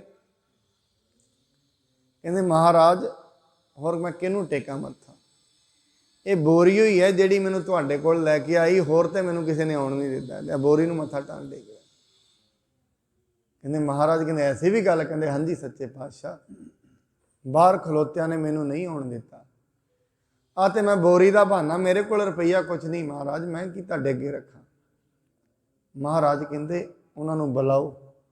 ਗੁਰੂ ਸਾਹਿਬ ਜੀ ਨੇ ਸਖਤ ਤਾੜਨਾ ਕੀਤੀ। ਪਰ ਗੱਲ ਇਹ ਹੈ ਸਾਧ ਸੰਗਤ, ਸਿਰਫ ਮਨੁੱਖ ਦੇ ਹੱਥ ਦੀ ਰੋਟੀ ਖੋਈ ਜਾ ਸਕਦੀ ਹੈ, ਕਰਮ ਨਹੀਂ ਖੋਏ ਜਾ ਸਕਦੇ। ਜੋ ਉਹਨੂੰ ਮਿਲਣਾ, ਕਈ ਵਾਰੀ ਐਸਾ ਹੁੰਦਾ ਹੈ ਘਰ ਦੇ ਵਿੱਚੋਂ ਇੱਕ ਭਰਾ ਨੂੰ ਬਿਲਕੁਲ ਹੀ ਅੱਡ ਕਰ ਦਿੱਤਾ ਜਾਂਦਾ ਹੈ। ਕਹਿੰਦੇ ਇਹਨੂੰ ਖੋਲੋ ਸਾਰਾ ਕੁਝ, ਇਹਨੂੰ ਬਿਲਕੁਲ ਹੀ ਅੱਡ ਕਰ ਦਿਓ। ਉਹਨੂੰ ਉਦੋਂ ਤੇ ਅੱਡ ਕਰ ਦਿੱਤਾ ਜਾਏਗਾ, ਉਹਦੇ ਕਰਮਾਂ ਦੇ ਵਿੱਚ ਜੇ ਰੱਬ ਨੇ ਆਨੰਦ ਲਿਖਿਆ ਹੈ ਨਾ, ਉਸ ਆਨੰਦ ਨੂੰ ਕੋਈ ਨਹੀਂ ਰੋਕ ਸਕਦਾ। ਜੇ ਰੱਬ ਨੇ ਉਹਦੇ ਕਰਮਾਂ ਵਿੱਚ ਮੌਜਾਂ ਲਿਖੀਆਂ ਨੇ, ਉਹਦੇ ਕਰਮ ਨਹੀਂ ਖੋਏ ਜਾ ਸਕਦੇ। ਇਸ ਕਰਕੇ ਮਨੁੱਖ ਕਰਮ ਲਿਖਣ ਵਾਲਾ ਨਹੀਂ ਹੈ। ਬਾਬਾ ਪ੍ਰਿਥੀ ਚੰਦ ਜੀ ਆਪਣੇ ਦਿਮਾਗ ਨਾਲ ਹਿਸਾਬ ਤੇ ਲਗਾ ਰਹੇ ਨੇ, ਸ਼ਾਇਦ ਮੈਂ ਇਹ ਚਿੱਠੀਆਂ ਲੁਕੋ ਲਾਂਗਾ ਤੇ ਜਿਹੜੀ ਗੁਰਤਾ ਗੱਦੀ ਮੈਨੂੰ ਮਿਲ ਜਾਏਗੀ, ਤੇ ਗੁਰੂ ਸਾਹਿਬ ਜੀ ਦੇ ਕੋਲ ਇਹ ਨਹੀਂ ਆਉਣਗੇ। ਖੋਲ ਪੜਿਓ ਸੰਕਟ ਭਾ ਐਸੇ, ਲੱਗਿਓ ਸੇਲ ਕਰਕਤ ਉਰ ਜੈਸੇ। ਜਦੋਂ ਉਹਨਾਂ ਫੇਰ ਚਿੱਠੀ ਪੜ੍ਹੀ ਨਾ, ਭਾਈ ਸੰਤੋਖ ਸਿੰਘ ਜੀ ਲਿਖਦੇ ਨੇ ਵੀ ਚਿੱਠੀ ਵਿੱਚ ਪੜ੍ਹਿਆ ਸ਼ਬਦ, ਕਹਿੰਦੇ ਉਹ ਸ਼ਬਦ ਉਹਨਾਂ ਨੂੰ ਐਵੇਂ ਲੱਗਿਆ ਜਿਵੇਂ ਬਰਛਾ ਲੱਗ ਗਿਆ ਹੋਏ ਦਿਲ ਵਿੱਚ, ਵੀ ਇਹ ਕੀ ਸ਼ਬਦ ਲਿਖਣ ਲੱਗ ਗਏ। ਤੇ ਇਹਦੇ ਇਵੇਂ ਗੁਰਬਾਣੀ ਲਿਖਦੇ ਨੇ ਜਿਵੇਂ ਚਾਰ ਪਾਤਸ਼ਾਹੀਆਂ ਲਿਖਦੀਆਂ ਨੇ, ਤੇ ਬੜੇ ਪ੍ਰੇਮ ਦੇ ਸ਼ਬਦ ਲਿਖਦੇ ਨੇ। ਕਿਉਂਕਿ ਗੁਰੂ ਘਰ ਦੇ ਵਿੱਚ ਸਾਧ ਸੰਗਤ ਗਿਆਨੀਆਂ ਦੀ ਕਦਰ ਨਹੀਂ ਹੈ, ਇੱਥੇ ਤੇ ਭਗਤਾਂ ਦੀ ਕਦਰ ਹੈ। ਕਿਹਨੂੰ ਕਿੰਨਾ ਆਉਂਦਾ ਇਹ ਗੱਲ ਨਹੀਂ। ਇੱਥੇ ਤੇ ਸਹਿ ਸਿਆਣਪਾਂ ਲੱਖ ਹੋਏ ਇੱਕ ਨਾ ਚੱਲੇ। ਇੱਥੇ ਤੇ ਪ੍ਰੇਮ ਤੇ ਨਿਮਰਤਾ ਦੀ ਕਦਰ ਹੈ ਬਸ। ਤੇ ਗਰੀਬੀ ਗਦਾ ਹਮਾਰੀ, ਪ੍ਰੇਮ ਦੀ ਕਦਰ ਹੈ। ਜਿਹੜਾ ਪੰਥ ਮਹਾਰਾਜ ਦਾ ਮਾਰਗ ਹੈ ਨਾ, ਨਿਰਮਲ ਪੰਥ ਮਾਰਿਆ ਸਿੱਕਾ ਜਗਤ ਵਿੱਚ, ਨਾਨਕ ਨਿਰਮਲ ਪੰਥ ਚਲਾਇਆ। ਇਹ ਜਿਹੜਾ ਨਿਰਮਲ ਪੰਥ ਹੈ, ਇਹਦੇ ਵਿੱਚ ਪ੍ਰੇਮ ਦੀ ਕਦਰ ਹੈ, ਇਹਦੇ ਵਿੱਚ ਨਿਮਰਤਾ ਦੀ ਕਦਰ ਹੈ। ਜੇ ਮਨੁੱਖ ਨੇ ਚਾਰ ਕਿਤਾਬਾਂ ਵੱਧ ਪੜ੍ਹ ਲਈਆਂ ਨੇ, ਉਹ ਕਿਤਾਬਾਂ ਵੜ ਕੇ ਤੇ ਉਹਨਾਂ ਦਾ ਹੰਕਾਰ ਕਰੇ, ਉਹ ਤੇ ਗੁਰੂ ਨਾਨਕ ਸਾਹਿਬ ਨੇ ਪਹਿਲਾਂ ਹੀ ਕਹਿ ਦਿੱਤਾ ਇਹਨਾਂ ਦੀ ਕੋਈ ਕਦਰ ਨਹੀਂ। ਇੱਥੇ ਗਿਆਨ ਦੀ ਕਦਰ ਨਹੀਂ ਹੈ। ਇੱਥੇ ਤੇ ਮਨੁੱਖ ਜਦੋਂ ਹਉਮੈ ਤੋਂ ਨਿਰਵਿਰਤੀ ਹੋ ਜਾਂਦੀ ਹੈ, ਉਸ ਚੀਜ਼ ਦੀ ਕਦਰ ਹੈ। ਰਚਨ ਲੱਗਿਓ ਅਬ ਨਿਤ ਪ੍ਰਤ ਬਾਨੀ, ਗੁਰ ਕੀ ਕੀਰਤ ਬੀਚ ਬਖਾਨੀ। ਕਹਿੰਦੇ ਨੇ ਇਹ ਤੇ ਹੁਣ ਰੋਜ਼ ਹੀ ਬਾਣੀ ਲਿਖਣ ਲੱਗ ਗਏ ਨੇ, ਔਰ ਇਹਨਾਂ ਬਾਣੀ ਦੇ ਵਿੱਚ ਵੀ ਗੁਰੂ ਸਾਹਿਬ ਜੀ ਦੀ ਕੀਰਤੀ ਲਿਖੀ ਹੈ। ਜਿਮ ਪਿਤ ਰਚੈ ਤਥਾ ਸੋ ਕਰਹੀ, ਰੀਝੈ ਸਤਿਗੁਰ ਜਬ ਹੈ ਨਿਰਹਰੀ। ਕਹਿੰਦੇ ਜਿਵੇਂ ਪਿਤਾ ਜੀ ਬਾਣੀ ਲਿਖਦੇ ਨੇ, ਇਹ ਤੇ ਉਵੇਂ ਹੀ ਬਾਣੀ ਲਿਖਦੇ ਨੇ। ਜੇ ਕਿਤੇ ਪਿਤਾ ਜੀ ਨੇ ਇਸ ਨੂੰ ਪੜ੍ਹ ਲਿਆ, ਉਹ ਤੇ ਬੜੇ ਹੀ ਖੁਸ਼ ਹੋ ਜਾਣਗੇ। ਤਬ ਸਿੱਖ ਕੋ ਡੇਰਾ ਕਰਵਾਇਵ, ਕਹਿਤ ਭਇਓ ਮੈਂ ਦੇਉ ਪਹੁੰਚਾਇਵ। ਫਿਰ ਉਹਨੂੰ ਕਹਿੰਦੇ ਨੇ, ਕਹਿੰਦੇ ਜਾ ਭਾਈ, ਨਾਲ ਹੀ ਸੇਵਾਦਾਰ ਨੂੰ ਭੇਜਿਆ, ਇਹਨੂੰ ਵਧੀਆ ਕਮਰੇ ਵਿੱਚ ਜਾਓ, ਸਵਾਓ ਇਹਨੂੰ। ਕਹਿੰਦੇ ਭਾਈ ਤੇਰੀ ਚਿੱਠੀ ਮੈਂ ਗੁਰੂ ਸਾਹਿਬ ਜੀ ਨੂੰ ਆਪਣੇ ਆਪ ਹੀ ਪਹੁੰਚਾ ਦਿਆਂਗਾ। ਕੀਸੇ ਪਾਏ ਸਦਨ ਨਿਜ ਗਇਓ, ਨਿਸਾ ਬਤਾਏ ਬੁਲਾਵਨ ਕਯੋ। ਆਪਣੀ ਜੇਬ ਵਿੱਚ ਉਹ ਚਿੱਠੀ ਪਾ ਕੇ ਰਾਤ ਬਤਾਈ, ਸਵੇਰੇ ਫਿਰ ਉਸ ਸਿੱਖ ਨੂੰ ਆਪਣੇ ਕੋਲ ਬੁਲਾਇਆ ਹੈ। ਸ੍ਰੀ ਅਰਜਨ ਪਾਤੀ ਜੋ ਪਠਾਏ, ਗੁਰੂ ਪਿਤਾ ਪਠ ਕਰ ਹਰ ਖਾਏ। ਝੂਠ ਬੋਲ ਕੇ ਕਹਿੰਦਾ ਹੈ ਜਿਹੜੀ ਗੁਰੂ ਅਰਜਨ ਸਾਹਿਬ ਜੀ ਨੇ ਚਿੱਠੀ ਭੇਜੀ ਸੀ ਨਾ, ਉਹ ਗੁਰੂ ਰਾਮਦਾਸ ਜੀ ਨੇ ਪੜ੍ਹ ਲਈ ਹੈ। ਪੜ੍ਹ ਕੇ ਬੜੇ ਖੁਸ਼ ਹੋਏ ਨੇ, ਕਹਿੰਦੇ ਐਸੀ ਬਾਣੀ ਲਿਖੀ ਹੈ। ਐਸੀਆਂ ਗੱਲਾਂ ਬਾਬਾ ਪ੍ਰਿਥੀ ਚੰਦ ਜੀ ਕਹਿ ਰਿਹਾ ਹੈ। ਕੁਸਲ ਛੇਮ ਸਭ ਜਾਨੀ ਗਈ, ਹੈ ਆਨੰਦ ਇੱਕ ਤੇ ਸੁਧ ਦਈ। ਕਹਿੰਦੇ ਗੁਰੂ ਸਾਹਿਬ ਜੀ ਨੇ ਸਭ ਰਾਜੀ ਖੁਸ਼ੀ ਜਾਣ ਲਈ ਹੈ।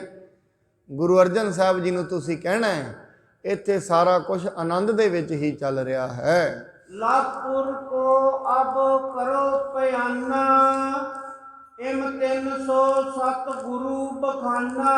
ਕਹਿੰਦੇ ਗੁਰੂ ਸਾਹਿਬ ਜੀ ਨੇ ਕਿਹਾ ਵੀ ਆ ਜਿਹੜਾ ਸਿੱਖ ਚਿੱਠੀ ਲੈ ਕੇ ਆਇਆ ਨਾ, ਇਹਨੂੰ ਕਹੇ ਵੀ ਛੇਤੀ ਹੁਣ ਤੂੰ ਲਾਹੌਰ ਚਲਾ ਜਾ।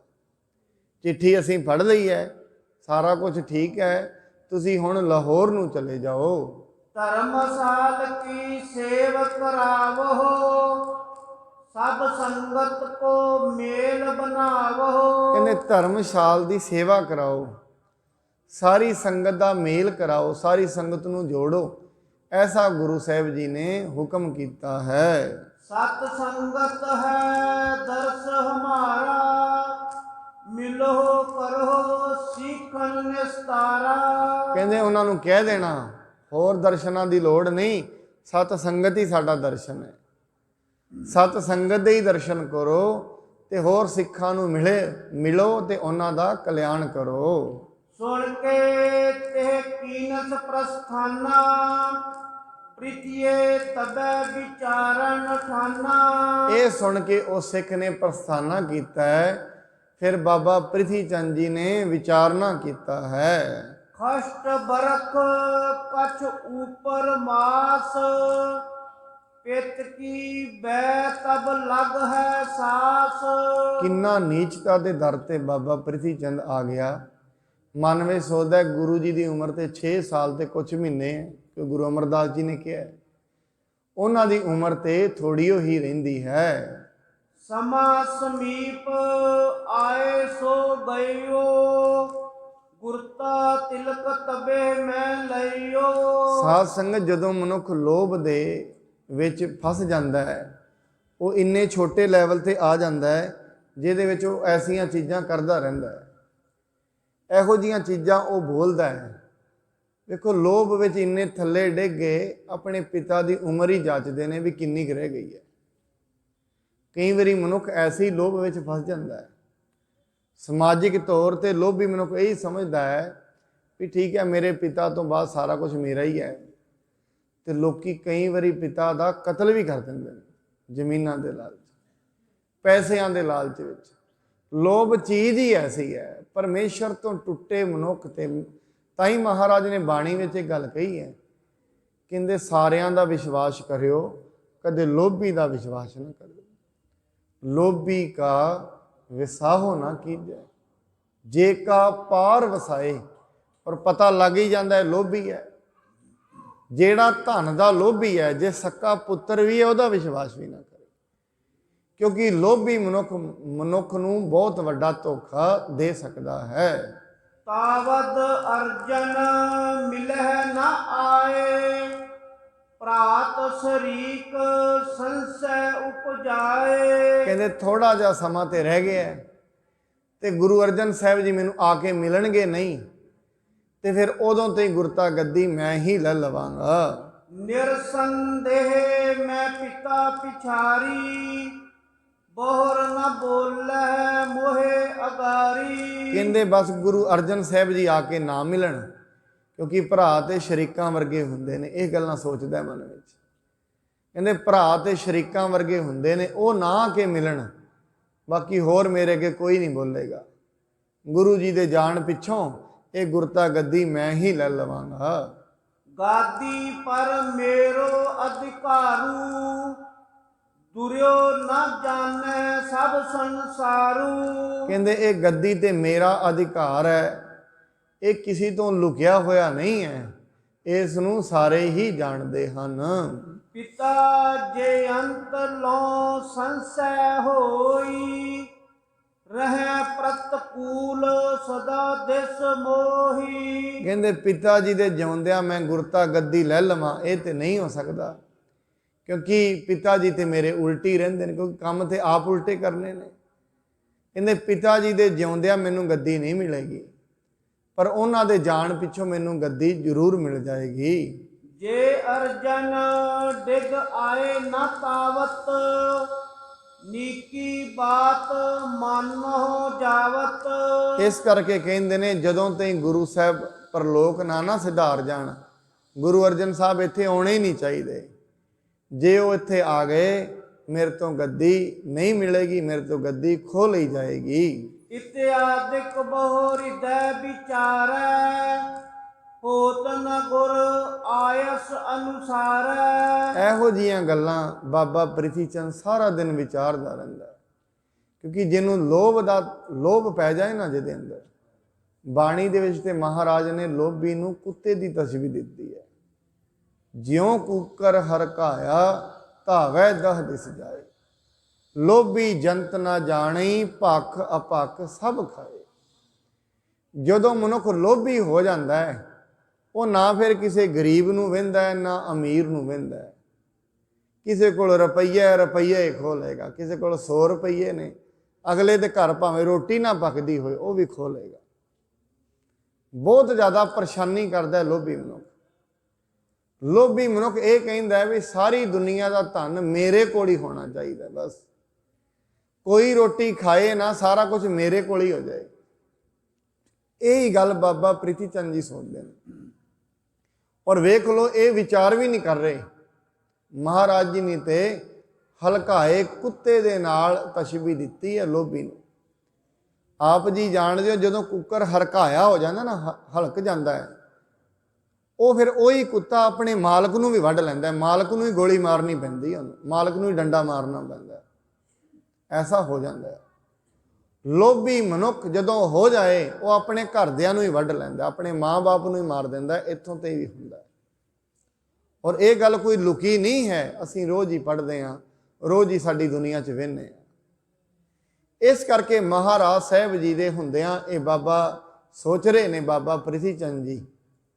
ਪ੍ਰਿਥੀ ਚੰਦ ਇਹ ਸੋਚਦਾ ਹੈ, ਇਹ ਗੱਦੀ ਜਿਹੜੀ ਹੈ ਇਹ ਮੈਨੂੰ ਮਿਲ ਜਾਏ ਤੇ ਗੁਰੂ ਅਰਜਨ ਸਾਹਿਬ ਜੀ ਇੱਥੇ ਨਾ ਆਉਣ। ਧੰਨ ਬੁੱਧ ਬਲ ਤੇ ਚਹਿ ਗੁਰ ਆਈ, ਸਰਬਗਿਆਨ ਡਿਗ ਤੇ ਕਿਮ ਪਾਈ। ਪਰ ਕਹਿੰਦੇ ਨੇ ਇਹ ਬੁੱਧੀ ਦੇ ਬਲ ਤੇ, ਧਨ ਦੇ ਬਲ ਤੇ, ਜ਼ੋਰ ਦੇ ਬਲ ਤੇ, ਸਿਆਣਪ ਦੇ ਬਲ ਤੇ ਗੱਦੀ ਚਾਹੁੰਦੇ ਨੇ। ਪਰ ਗੱਦੀ ਕਿਤੇ ਬੁੱਧੀ ਦੇ ਬਲ ਨਾਲ ਮਿਲਦੀ ਹੈ। ਵਡਿਆਈ ਗੁਰੂ ਦੇ ਕੋਲੋਂ ਲੈਣੀ ਹੈ, ਨਿਮਰਤਾ ਵਿੱਚ ਮਿਲਦੀ ਹੈ। ਜਦੋਂ ਮਨੁੱਖ ਨਿਮਰਤਾ ਵਿੱਚ ਹੁੰਦਾ ਹੈ, ਉਹ ਸਾਰਿਆਂ ਨੂੰ ਹੀ ਚੰਗਾ ਲੱਗਦਾ ਹੈ। ਪਰ ਬਾਬਾ ਪ੍ਰਿਥੀ ਚੰਦ ਜੀ ਉਲਟੀ ਰੀਤ ਦੇ ਨਾਲ ਪ੍ਰਾਪਤੀ ਸੋਚਦੇ ਹਨ। ਗਇਓ ਸਿੱਖ ਲਵਪੁਰੀ ਮਝਾਰੀ, ਸ੍ਰੀ ਅਰਜਨ ਡਿਗ ਸਕਲ ਉਚਾਰੀ। ਐਵੇਂ ਉਹ ਜਿਹੜਾ ਸਿੱਖ ਹੈ ਫਿਰ ਦੁਬਾਰਾ ਚਲਾ ਗਿਆ ਲਾਹੌਰ। ਸਾਰੀ ਗੱਲ ਗੁਰੂ ਅਰਜਨ ਸਾਹਿਬ ਜੀ ਨੇ ਦੱਸੀ। ਸਾਧ ਸੰਗਤ ਇੱਥੇ ਮੈਂ ਬੇਨਤੀ ਕਰਦਿਆਂ, ਮਨੁੱਖ ਨਾ ਕਈ ਵਾਰੀ ਆਪਣੀ ਬੁੱਧੀ ਦੇ ਬਲ ਨਾਲ ਗੁਰੂ ਨੂੰ, ਸੰਤ ਨੂੰ, ਮਹਾਂਪੁਰਖ ਨੂੰ ਰਿਝਾਉਣਾ ਚਾਹੁੰਦਾ ਹੈ। ਇੱਕ ਦੁਨੀਆ ਦਾ ਬੜਾ ਵੱਡਾ ਵਿਦਵਾਨ ਹੋਇਆ, ਉਹ ਕਹਿੰਦਾ ਇੱਕ ਚੀਜ਼ ਮਨੁੱਖ ਨੋਟ ਰੱਖੀ, ਕਦੀ ਵੀ ਸਿਆਣੀਆਂ ਗੱਲਾਂ, ਬਹੁਤੀਆਂ ਸਿਆਣੀਆਂ ਗੱਲਾਂ, ਆਪਣੀਆਂ ਗੱਲਾਂ ਕਿਸੇ ਸਿਆਣੇ ਮਨੁੱਖ ਦੇ ਅੱਗੇ ਨਾ ਕਰੇ। ਕਿਉਂ? ਉਹਨੂੰ ਗੱਲਾਂ ਚੰਗੀਆਂ ਨਹੀਂ ਲੱਗਦੀਆਂ। ਤੂੰ ਆਪਣੀਆਂ ਗੱਲਾਂ ਦੇ ਨਾਲ ਉਹਨੂੰ ਪ੍ਰਭਾਵਿਤ ਤੇ ਕਰਨਾ ਚਾਹੇਗਾ, ਪਰ ਉਹ ਤੇਰੀਆਂ ਗੱਲਾਂ ਤੋਂ ਹੀ ਹਿਸਾਬ ਲਗਾ ਲਏਗਾ ਤੂੰ ਕਿੱਥੇ ਹੈ। ਗੱਲਾਂ ਦੇ ਨਾਲ ਚੰਗੇ ਮਨੁੱਖ ਪਕੜ ਵਿੱਚ ਨਹੀਂ ਆਉਂਦੇ, ਨਾ ਉਹ ਮਰ ਹੈ ਨਾ ਠਾਗੇ ਜਾਏ। ਗੱਲਾਂ ਦੇ ਨਾਲ ਗੁਰੂ ਪਕੜ ਵਿੱਚ ਨਹੀਂ ਆਉਂਦਾ, ਦੁਨੀਆ ਫੜ ਵਿੱਚ ਆ ਜਾਂਦੀ ਹੈ। ਦੁਨੀਆ ਲੁੱਟੀ ਜਾ ਸਕਦੀ ਹੈ, ਗੁਰੂ ਨਹੀਂ। ਮਨੁੱਖ ਕਈ ਵਾਰੀ ਦਾਨ ਵੀ ਦਿੰਦਾ ਹੈ ਨਾ, ਵਿੱਚ ਹੰਕਾਰ ਧਰ ਲੈਂਦਾ। ਪਹਿਲਾਂ ਤੇ ਦਾਨ ਦੇਵੇਗਾ, ਵਿੱਚ ਹੰਕਾਰ ਕੀ, ਮੈਂ ਆਪਣੀ ਬੁੱਧੀ ਦੇ ਨਾਲ, ਜ਼ੋਰ ਨਾਲ ਕਮਾਇਆ, ਫਿਰ ਕਹਿੰਦਾ ਮੇਰੀ ਅਨਾਉਂਸਮੈਂਟ ਵੀ ਕਰੋ ਜ਼ਰੂਰ। ਇਹ ਸਾਰਾ ਹੰਕਾਰ ਦਾ ਪਸਾਰਾ ਹੈ। ਇਹਦੇ ਨਾਲ ਹੋ ਸਕਦਾ ਦੁਨੀਆ ਤੇ ਖੁਸ਼ ਹੋ ਜਾਏ ਵੀ ਬੜਾ ਦਾਨੀ ਹੈ, ਗੁਰੂ ਦੇ ਤੇ ਪਰਮਾਤਮਾ ਦੇ ਕਾਗਜ਼ਾਂ ਵਿੱਚ ਉਹ ਜ਼ੀਰੋ ਹੈ, ਕੁਝ ਵੀ ਨਹੀਂ ਹੈ। ਪਰਮਾਤਮਾ ਦੇ ਕਾਗਜ਼ਾਂ 'ਚ ਹਜੇ ਉਹਦਾ ਕੁਝ ਵੀ ਨਹੀਂ ਨੰਬਰ ਹੈ। ਦੁਨੀਆ ਦੇ ਕਾਗਜ਼ਾਂ ਵਿੱਚ ਹੋ ਸਕਦਾ ਹੈ ਦਾਨੀਆਂ ਦੀ ਲਿਸਟ ਵਿੱਚ ਉਹਦਾ ਨਾਂ ਆ ਜਾਏ, ਪਰ ਪਰਮਾਤਮਾ ਦੀ ਲਿਸਟ ਵਿੱਚ ਉਹਦੇ ਥਲੜੇ ਵੱਲੋਂ ਵੀ ਨੰਬਰ ਨਹੀਂ ਹੈ। ਇਸ ਕਰਕੇ ਕਿਉਂਕਿ ਪਰਮਾਤਮਾ ਨੂੰ ਹੰਕਾਰ ਚੰਗਾ ਨਹੀਂ ਲੱਗਦਾ ਹੈ। ਉੱਥੇ ਸਿਆਣਪਾਂ ਨਹੀਂ ਚੱਲਦੀਆਂ, ਉੱਥੇ ਤੇ ਹੱਥ ਚੱਲਦੇ ਨੇ, ਹੱਥ ਜੋੜ ਲੈ। ਭਾਵੇਂ ਕੁਛ ਵੀ ਨਾ ਰੱਖੇ ਪਰਮਾਤਮਾ ਦੇ ਅੱਗੇ, ਉਹ ਕਿਹੜਾ ਮੰਗਦਾ ਕਿਸੇ ਤੋਂ ਕੁਛ? ਉਹ ਤੇ ਆਪ ਦਾਤਾ ਹੈ, ਪਾਤਸ਼ਾਹ, ਉਹ ਨਹੀਂ ਮੰਗਦਾ ਕਿਸੇ ਤੋਂ। ਉਹਦੇ ਅੱਗੇ ਤੇ ਅਰਦਾਸ ਹੈ, ਹੇ ਪਰਮਾਤਮਾ ਵਾਹਿਗੁਰੂ ਮੈਨੂੰ ਬਖਸ਼ ਲੈ, ਬਸ ਮੈਨੂੰ ਬਖਸ਼ ਲੈ। ਜਿਹਨੂੰ ਇਹ ਚੀਜ਼ ਮਿਲ ਗਈ ਹੈ ਨਾ ਸਾਧ ਸੰਗਤ, ਉਹਨੂੰ ਸਾਰਾ ਕੁਝ ਹੀ ਮਿਲ ਗਿਆ। ਜਿਹਨੂੰ ਇਹ ਚੀਜ਼ ਮਿਲ ਗਈ, ਮੈਂ ਕੁਝ ਨਹੀਂ ਹਾਂ, ਮੈਂ ਤੇ ਇੱਕ ਛੋਟਾ ਜਿਹਾ ਕੀੜਾ ਇਹ ਦੁਨੀਆ 'ਚ ਰਹਿਣ ਵਾਲਾ, ਏਡਾ ਵੱਡਾ ਬ੍ਰਹਮੰਡਾਂ ਦਾ ਮਾਲਕ ਹੈ, ਮੇਰੀ ਕੀ ਔਕਾਤ ਹੈ ਦੁਨੀਆ ਤੇ? ਮੇਰੀ ਕੋਈ ਔਕਾਤ ਨਹੀਂ ਹੈ। ਹੁਣ ਜਦੋਂ ਤੇ ਮਨੁੱਖ ਸੋਚਦਾ ਹੈ ਮੇਰੇ ਕੋਲ ਜ਼ੋਰ ਬੜਾ ਹੈ, ਮੇਰੇ ਕੋਲ ਪਦਵੀ ਬੜੀ ਹੈ, ਫਲਾਣਾ ਵੀ ਮੇਰੀ ਮੰਨਦਾ ਹੈ, ਫਲਾਣਾ ਵੀ ਮੰਨਦਾ ਹੈ, ਫਿਰ ਇਹ ਸਮਝ ਲੈਣਾ ਹਜੇ ਰੱਬ ਤੇ ਉਹਦੀ ਨਹੀਂ ਮੰਨਦਾ। ਉਹ ਲੋਕ ਵੀ ਉਦੋਂ ਤੋਂ ਹੀ ਮੰਨਣਗੇ ਜਦੋਂ ਤੋਂ ਹੀ ਉਹਦੇ ਕੋਲ ਕੋਈ ਪਦਵੀ ਹੈ। ਜਿੱਦਣ ਪਦਵੀ ਨਿਕਲੀ ਕੋਈ ਨਹੀਂ ਕਿਸੇ ਦੀ ਮੰਨਦਾ। ਇਸ ਕਰਕੇ ਜੇ ਪ੍ਰਮਾਤਮਾ ਦੇ ਦਰ ਤੇ ਪ੍ਰਵਾਨ ਹੋਣਾ ਹੈ, ਜਿਵੇਂ ਗੁਰੂ ਅਰਜਨ ਸਾਹਿਬ ਜੀ ਕੋਈ ਵੱਡੀਆਂ ਗੱਲਾਂ ਨਹੀਂ ਲਿਖ ਰਹੇ ਬਈ। ਹੁਣ ਗੁਰੂ ਸਾਹਿਬ ਨੂੰ ਉਹਨਾਂ ਨੇ ਪੱਤਰ ਕੋਈ ਇਹ ਨਹੀਂ ਲਿਖਿਆ ਵੀ ਜਿਹਦੇ ਵਿੱਚ ਬੜਾ ਵੱਡਾ ਗਿਆਨ ਲਿਖਿਆ ਹੋਵੇ। ਲਿਖਿਆ ਕੀ ਹੈ? ਮੈਨੂੰ ਦਰਸ਼ਨ ਚਾਹੀਦਾ, ਮੈਨੂੰ ਪਿਆਰ ਚਾਹੀਦਾ ਤੁਹਾਡਾ, ਮੈਂ ਤੁਹਾਡੀ ਗੱਲ ਸੁਣਨੀ ਚਾਹੁੰਦਾ, ਇਹ ਲਿਖਿਆ ਹੈ। ਇਹ ਨਹੀਂ ਲਿਖਿਆ ਵੀ ਆ ਵੱਡੀ ਗਿਆਨ ਦੀ ਗੱਲ, ਆਤਮਾ ਕੀ ਹੁੰਦੀ ਹੈ, ਪਰਮਾਤਮਾ, ਇਹ ਨਹੀਂ। ਉਹਨਾਂ ਨੂੰ ਪਤਾ ਹੈ ਇਹਨਾਂ ਗੱਲਾਂ ਤੋਂ ਪਰਮਾਤਮਾ ਵਸ ਵਿੱਚ ਨਹੀਂ ਆਉਂਦਾ ਹੈ। ਬਿਨਾ ਕਹੇ ਪ੍ਰਿਥੀਏ ਨੇ ਲੀਨੀ, ਗੁਰ ਡਿਗ ਦਈ ਕਿਦੋਂ ਨਹਿ ਦੀਨੀ। ਉਹ ਕਹਿੰਦੇ ਨੇ ਮਹਾਰਾਜ ਮੇਰੇ ਕਹੇ ਬਗੈਰ ਹੀ ਚਿੱਠੀ ਤੇ ਬਾਬਾ ਪ੍ਰਿਥੀ ਚੰਦ ਜੀ ਨੇ ਲੈ ਲਈ, ਤੇ ਪਤਾ ਨਹੀਂ ਉਹਨਾਂ ਗੁਰੂ ਸਾਹਿਬ ਨੂੰ ਦਿੱਤੀ ਹੈ ਕਿ ਨਹੀਂ ਦਿੱਤੀ ਹੈ। ਝੂਠੋ ਸੋ ਬੋਲਤ ਲਖ ਪਾਇਵ, ਕੀਨਸ ਮੋਹੇ ਵਿਦਾ ਉਤ ਲਾਇਵ। ਹੁਣ ਸਾਧ ਸੰਗਤ ਉਹ ਸਿੱਖ ਵੀ ਸਮਝ ਗਿਆ, ਕਹਿੰਦੇ ਮਹਾਰਾਜ ਮੈਨੂੰ ਲੱਗਦਾ ਝੂਠ ਬੋਲਦੇ ਨੇ, ਕਿਉਂਕਿ ਮੈਨੂੰ ਕਾਲੀ ਕਾਲੀ ਵਿੱਚ ਕਹਿੰਦੇ ਨੇ ਜਾਓ ਤੁਸੀਂ ਫਟਾਫਟ ਇੱਥੋਂ, ਵੀ ਕਿਤੇ ਗੁਰੂ ਜੀ ਨਾ ਵੇਖ ਲੈਣ। ਕਹਿੰਦੇ ਮਹਾਰਾਜ ਮੈਨੂੰ ਇਹ ਲੱਗਦਾ ਹੈ ਉਹ ਝੂਠ ਬੋਲਦੇ ਹਨ। ਨਹਿ ਪੂਰਬ ਮੈਂ ਤੇ ਛਲ ਜਾਨਾ, ਅਬ ਕੇ ਮਤ ਸਰ ਸਹਿਤ ਪਛਾਨਾ। ਕਹਿੰਦੇ ਮਹਾਰਾਜ ਪਹਿਲਾਂ ਤੇ ਮੈਂ ਨਹੀਂ ਸੀ ਜਾਣਿਆ, ਪਰ ਐਤਕੀ ਮੈਂ ਸੋਚ ਰਿਹਾ ਉਹ ਤੇ ਘਮੰਡੀ ਵੀ ਨੇ, ਮੈਂ ਉਹਨਾਂ ਦੀ ਬੋਲ ਬਾਣੀ ਤੋਂ ਇਹ ਚੀਜ਼ ਸਮਝ ਲਈ ਹੈ। ਗੁਰ ਕੋ ਮਿਲਣ ਨਹੀਂ ਮੁਝ ਦਇਓ, ਤੂਰਨ ਕਰਕੇ ਭੇਜਨ ਕਯੋ। ਤੇ ਮਹਾਰਾਜ ਮੈਨੂੰ ਨਹੀਂ ਉਹਨਾਂ ਗੁਰੂ ਸਾਹਿਬ ਨੂੰ ਮਿਲਣ ਦਿੱਤਾ, ਗੁਰੂ ਸਾਹਿਬ ਦੇ ਆਉਣ ਤੋਂ ਪਹਿਲਾਂ ਹੀ ਮੈਨੂੰ ਭਜਾ ਦਿੱਤਾ ਹੈ। ਤਬ ਮੈਂ ਜਾਣਿਓ ਕਪਟ ਕਰੰਤਾ, ਚੱਲਿਓ ਨਾ ਬਸ ਮੈਂ ਆਏ ਤੁਰੰਤਾ। ਮਹਾਰਾਜ ਇਹ ਮੈਂ ਜਾਣਿਆ ਉਹ ਤੇ ਕਪਟ ਖੇਡਦੇ ਪਏ ਨੇ, ਪਰ ਮੈਂ ਕਰਦਾ ਵੀ ਕਿ ਮੇਰਾ ਤੇ ਕੋਈ ਵਸ ਨਹੀਂ ਚੱਲਦਾ, ਉਹ ਤੇ ਗੁਰੂ ਸਾਹਿਬ ਦੇ ਪੁੱਤਰ ਨੇ, ਮੈਂ ਤੇ ਛੇਤੀ ਨਾਲ ਹੀ ਚੱਲ ਕੇ ਤੁਹਾਡੇ ਕੋਲ ਆ ਗਿਆ ਹਾਂ। ਸਭ ਸੰਗਤ ਜੁਤ ਸੁਣਿਓ ਬਿਰਤੰਤ, ਜਾਣਿਓ ਪ੍ਰਿਥਿਆ ਛਲੀ ਛਲੰਤ। ਸਾਰੀ ਸੰਗਤ ਨੂੰ ਪਤਾ ਲੱਗ ਗਿਆ ਬੜਾ ਛਲ ਕਰਦੇ ਨੇ, ਬੜੇ ਛਲੀਏ ਨੇ। ਹੁਣ ਸਾਧ ਸੰਗਤ ਜੇ ਸੰਗਤ ਨੂੰ ਪਤਾ ਲੱਗ ਜਾਏ ਨਾ, ਔਰ ਸੰਗਤ ਦੇ ਅੰਦਰੋਂ ਅਰਦਾਸ ਨਿਕਲ ਜਾਏ ਵੀ ਇਹ ਛਲੀਆ ਹੈ, ਸਮਝ ਲਓ ਉਹਦੇ ਕਰਮ ਸਾਰੇ ਹੀ ਗਏ। ਜਦੋਂ ਸੰਗਤ ਦੇ ਅੰਦਰੋਂ ਹੂਕ ਨਿਕਲ ਗਈ ਨਾ, ਉਹ ਫਿਰ ਕਿਤੇ ਵੀ ਮਨੁੱਖ ਨਹੀਂ ਬਚ ਸਕਦਾ ਹੈ। ਤਾਂ ਹੀ ਕਰਕੇ ਮਹਾਰਾਜ ਨੇ ਸੰਗਤ ਨੂੰ ਬੜੀ ਵੱਡੀ ਵਡਿਆਈ ਦਿੱਤੀ ਹੈ। ਇਸ ਕਰਕੇ ਕਹਿੰਦੇ ਨੇ ਸੰਗਤ ਸਾਰੀ ਨੇ ਸੋਚਿਆ ਉਹ ਤੇ ਬੜਾ ਹੀ ਕਪਟੀ ਹੈ। ਨਿਸ਼ਚੈ ਸ੍ਰੀ ਅਰਜਨ ਔਰ ਜਾਨਾ, ਕਰਹਿ ਸ਼ਰੀਕ ਪਨੋ ਛਲ ਸਾਨਾ। ਗੁਰੂ ਅਰਜਨ ਸਾਹਿਬ ਜੀ ਨੇ ਵੀ ਜਾਣ ਲਿਆ ਵੀ ਉਹ ਸ਼ਰੀਕਾ ਕਰਦੇ ਨੇ ਮੇਰੇ ਨਾਲ। ਇਹ ਸਾਰੀ ਚੀਜ਼ ਨੂੰ ਗੁਰੂ ਅਰਜਨ ਸਾਹਿਬ ਜੀ ਨੇ ਸਮਝ ਲਿਆ ਹੈ। ਬਹੁਤ ਤ੍ਰਿਪਤੀ ਪਦ ਸ਼ਬਦ ਬਨਾਇਵ, ਮਿਲਨ ਪਿਆਸ ਕੋ ਅਧਿਕ ਜਨਾਇਵ। ਫਿਰ ਮਹਾਰਾਜ ਜੀ ਨੇ ਇੱਕ ਸ਼ਬਦ ਲਿਖਿਆ, ਤੀਜੇ ਸ਼ਬਦ ਨੂੰ ਮਹਾਰਾਜ ਜੀ ਨੇ ਲਿਖਿਆ ਹੈ। ਲਿਖ ਕਾਗਤ ਪਰ ਇਕੱਠੋ ਕੀਨ, ਲਿਖ ਕਾਗਤ ਪਰ ਇਕੱਠੋ ਕੀਨ, ਲਿਖੋ ਇਹ ਸੋ ਪਾਠ ਪਰਬੀਨ। ਫਿਰ ਮਹਾਰਾਜ ਜੀ ਨੇ ਕਾਗਜ਼ ਤੇ ਇਕੱਠਾ ਕੀਤਾ ਤੇ ਲਿਖ ਦਿੱਤਾ। ਹੁਣ ਉਹ ਜਿਹੜਾ ਸ਼ਬਦ ਹੈ ਉਹਦੀ ਵਿਆਖਿਆ ਹੁਣ ਅਸੀਂ ਆਪਾਂ ਕੱਲ ਨੂੰ ਕਰਾਂਗੇ। ਇਹ ਤੀਜਾ ਸ਼ਬਦ ਹੈ। ਐਤਕੀ ਹਦਾਇਤ ਵੀ ਕਰਨਗੇ ਵੀ ਉਹਨਾਂ ਨੂੰ ਨਹੀਂ ਦੇਣਾ ਜਾ ਕੇ। ਕਿਵੇਂ ਕਰਨਾ? ਕਿਉਂਕਿ ਸਾਧ ਸੰਗਤ ਕੂੜ ਠੱਗੀ ਗੁੱਝੀ ਨਾ ਰਹਿ। ਮਨੁੱਖ ਆਪਣੇ ਮਨ 'ਚ ਸੋਚਦਾ ਰਹਿੰਦਾ ਵੀ ਸ਼ਾਇਦ ਛਲ ਚੱਲ ਜਾਏਗਾ। ਹੁੰਦਾ ਕੀ ਹੈ, ਜਦੋਂ ਮਨੁੱਖ ਛਲ ਕਰਦਾ ਹੈ ਨਾ, ਹੌਲੀ ਹੌਲੀ ਜਿਹੜੀ ਬੁੱਧੀ ਹੈ ਉਹਦੀ ਉਹ ਘਟਣੀ ਸ਼ੁਰੂ ਹੋ ਜਾਂਦੀ ਹੈ। ਫਿਰ ਮਨੁੱਖ ਇਹ ਸੋਚਦਾ ਮੈਨੂੰ ਕੋਈ ਵੇਖ ਨਹੀਂ ਰਿਹਾ। ਪਰ ਜਿਹੜਾ ਛਲ ਹੈ ਨਾ, ਬੁੱਧੀ ਜਦੋਂ ਕਮਜ਼ੋਰ ਹੋ ਜਾਏ ਫਿਰ ਸਾਰੀ ਦੁਨੀਆ ਹੀ ਕਿਤੇ ਨਾ, ਪਰਮਾਤਮਾ ਕਿਸੇ ਨਾ ਕਿਸੇ ਤਰੀਕੇ ਨਾਲ ਉਹਨੂੰ ਫੜਵਾ ਦਿੰਦਾ ਹੈ। ਕਿਸੇ ਨਾ ਕਿਸੇ ਦੇ ਵਿੱਚ ਦੀ ਕੋਈ ਨਾ ਕੋਈ ਐਸੀ ਧਾਰਨਾ ਬਣ ਜਾਂਦੀ ਹੈ।